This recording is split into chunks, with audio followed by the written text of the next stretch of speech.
Sa panahon ngayon, marami na ang nabibiktima ng salitang 4Ps. Kahit saang dako ng mundo ka man pumunta, halos lahat nakaka-relate. Ngunit ano nga ba ang 4Ps na ito? Isa ka rin ba sa mga nakaranas nito? Halika, tunghayan natin.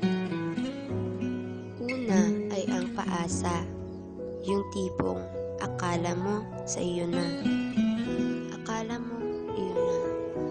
Yun pala, pagmamay-ari pa ng iba.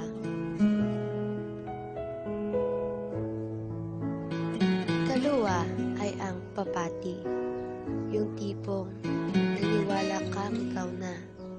Ngunit, pagtalikod mo, mayroon palang iba.